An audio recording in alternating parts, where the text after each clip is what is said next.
Lo presentábamos al comienzo del programa y ya está con nosotros Pablo López, ex diputado nacional, un hombre que siempre ha militado dentro del Partido Obrero, hoy un Partido Obrero totalmente fragmentado. Y otra situación que nos sorprende dentro de la política de Salta, teniendo en cuenta que a lo largo de los años se habían logrado tener una continuidad de un proyecto, nos guste o no, estemos o no a favor de las ideas que pregonan tanto en las cámaras legislativas como así también en la calle en defensa de los trabajadores. Bueno, esto también sucede en Salta, fruto de algunas cuestiones que han planteado a nivel nacional y que los ha dividido, no tan solo en dos, sino en 3 listas en lo que es la provincia de Salta. Pablo López, ¿qué tal? Buenas noches, bienvenido. He tratado de más o menos simplificar lo que ha sucedido. Hay 3 listas del Frente de Izquierda, ¿no? Del Partido Obrero. Sí, bueno, pero el Frente de Izquierda integran 3 partidos. Los identificamos como el Partido Obrero. Bien, buena la corrección para que la gente entienda. Es un frente nacional, además, que se ha hecho y que, bueno, en este cuadro político que nos ha mostrado cómo, digamos, las variantes que son tributarias del Fondo Monetario quieren imponerse para seguir gobernando el país, sea con Macri, sea con Fernández. Pero más allá de eso, sí, vamos a lo que sucede dentro del Partido Obrero con estas 3 listas, no el Partido Obrero, como dijiste, el Frente de Izquierda. ¿Esto los va a debilitar y les va a imposibilitar conseguir al menos escaños dentro de lo que sería el Consejo Deliberante y la Cámara de Diputados? ¿Qué análisis político haces? Entiendo que no, porque de estas 3 listas va a salir una sola, con la cual, como una sola fuerza, vamos a enfrentar las elecciones generales, donde, bueno, lógicamente vamos como una alternativa política propia de los trabajadores, somos el Frente de Izquierda, todos los que estamos ahí, estamos en el campo de la izquierda, la defensa de los intereses de los trabajadores, solamente que hemos tenido que recurrir a las PASO para mantener, digamos, ante el hecho de que no había un acuerdo para una lista común, se dirimirá ahí, pero iremos en una sola lista en las elecciones generales, como vamos en las elecciones nacionales con una sola lista, bueno, planteando no construir esa alternativa política. Vamos a ver si logran destruir aquel mito que dice que generalmente se dice el que gana, obviamente necesita el acompañamiento, el que pierde acompaña. En otros partidos políticos, eso decía, a ver si logran romper este mito, no ha sucedido eso, ¿no? Por lo general las internas o las PASO han dejado bastantes heridas y hay muchos dirigentes, por más que sean del mismo lineamiento político, dan un paso al costado. Porque son en general emprendimientos personales. Nosotros tenemos divergencias políticas, pero tenemos también un planteo común y una actividad común, una militancia común que es siempre la defensa de los trabajadores. De hecho, mañana vamos a estar todos movilizándonos en el centro de la ciudad, como en todo el país, en esta convocatoria que ha hecho el plenario sindical combativo para salir frente a la situación que se está viviendo, un brutal ataque al bolsillo de los trabajadores, de los jubilados, con esta devaluación que hubo apenas transcurrido un día de las PASO nacionales, una devaluación que nosotros ya anunciábamos. Una semana antes de las elecciones llamábamos a los trabajadores a votar al Frente de Izquierda contra los devaluadores. Finalmente la devaluación ocurrió, la apoya el gobierno de Macri, Fernández dice que, ellos dicen que es razonable el dólar a 60 pesos, nosotros nos vamos a movilizar y vamos a estar todos los del Frente de Izquierda mañana, es decir que eso es lo que nos unifica y va a ser así, y cuando tengamos una sola lista vamos a ir todos juntos a las elecciones generales, porque acá prima el interés de defender una perspectiva política de los trabajadores frente a un régimen oligárquico salteño que quiere perpetuarse, ¿no es cierto?, mantenerse en el poder, los mismos intereses económicos, bajo distintas fachadas, sea la de Leavi, sea la de Sáenz o sea la de Olmedo.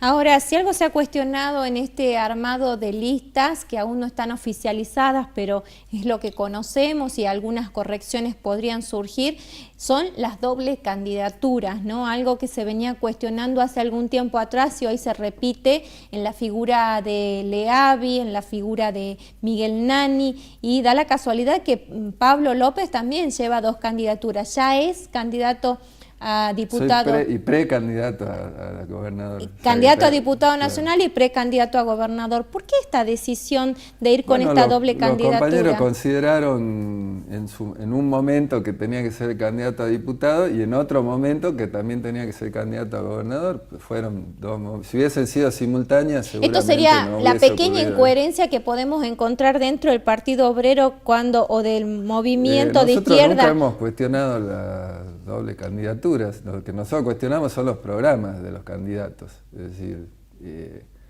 lógicamente lo ideal probablemente podría ser otra cosa, pero esta es la consideración que hemos tenido de acuerdo a la batalla política que tenemos enfrente, que es esta que te decía, es decir, acá se está preparando un armado para dar una continuidad a unas políticas que han dejado una provincia completamente destruida, con los peores índices sociales en el NOA, con una deuda que en un 80% está en dólares. Vos fijate, el lunes que hubo la devaluación, ¿cuántos miles de millones de pesos más necesita la provincia para afrontar esa deuda?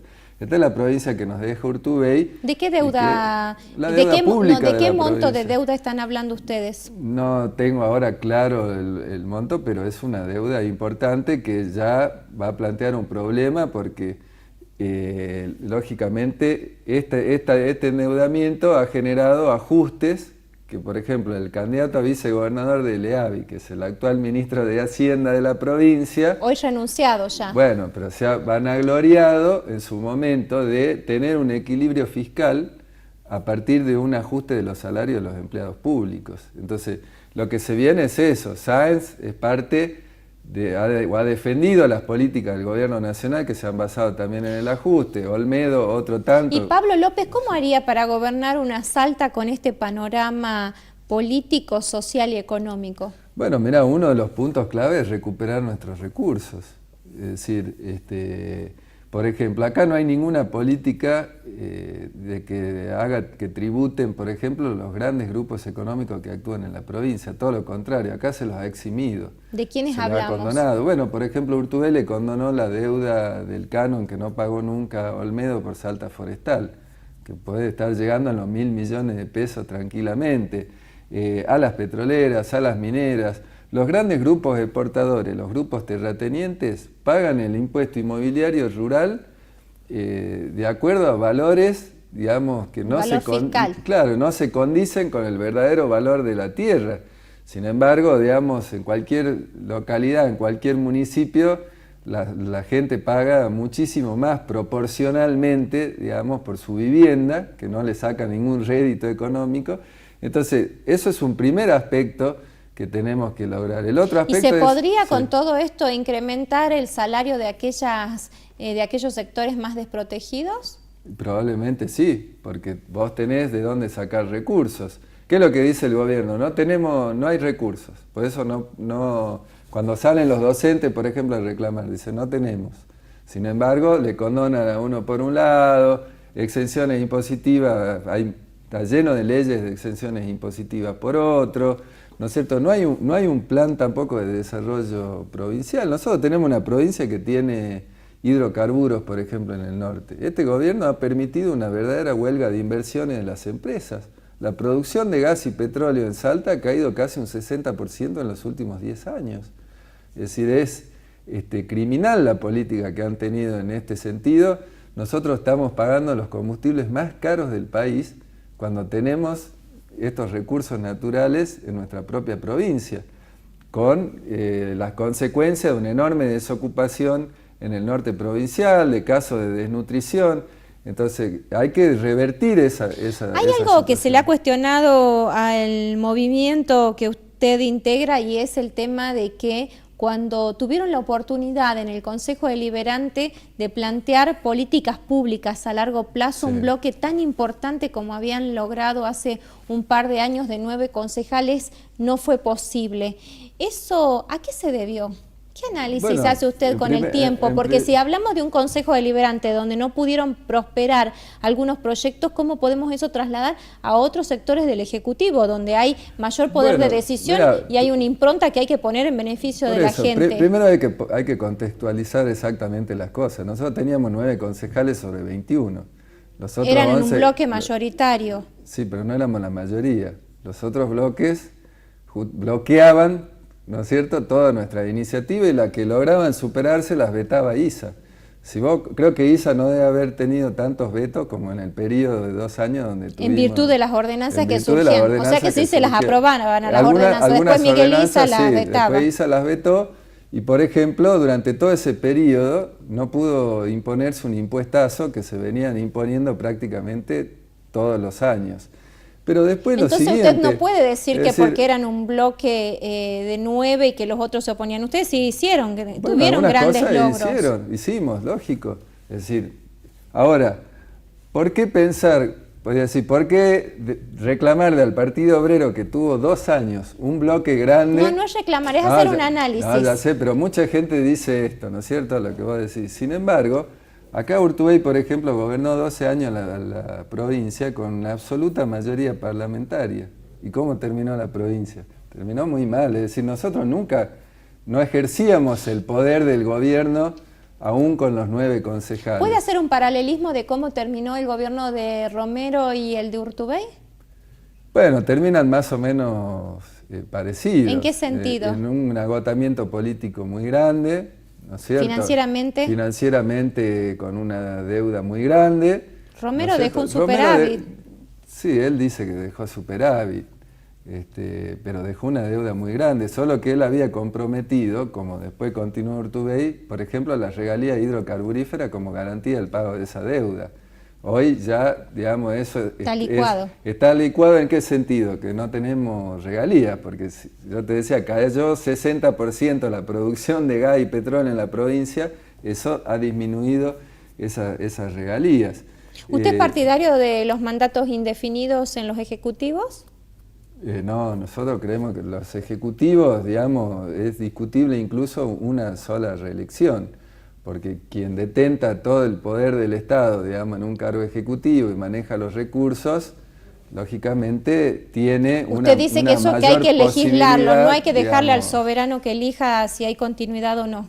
Bueno, es opinable. Nosotros creemos que tiene esa ventaja alguien que se postula para un ejecutivo a una reelección. Después, en un legislativo, por ejemplo, puede ser materia discutible. Alguien considerará que sí, otro que no, pero en el ejecutivo se da esa situación. Sobre todo en un ejecutivo provincial, ¿no es cierto?, municipal. Bueno, municipal también, digamos, hay municipios que no tienen muchos recursos, pero también, es decir, quien va a una reelección tiene, digamos, un manejo de los recursos de ese Estado que lógicamente lo colocan en una situación ventajosa respecto a otros candidatos. Entonces vamos a las PASO por la candidatura a gobernador y en camino ya como candidato a diputado nacional. Así es, vamos a las PASO y bueno, después de las PASO lógicamente vamos a ir todos juntos a enfrentar este gran desafío que tenemos, en primer lugar, de construir una alternativa política propia de los trabajadores en la provincia, con una trayectoria que tenemos, porque finalmente, ¿quién ha sido la única oposición consecuente en esta? No digo la única oposición, ¿sí? Porque hubo muchas oposiciones, pero que ha sido consecuente y ha defendido un programa en la provincia. Hemos sido nosotros.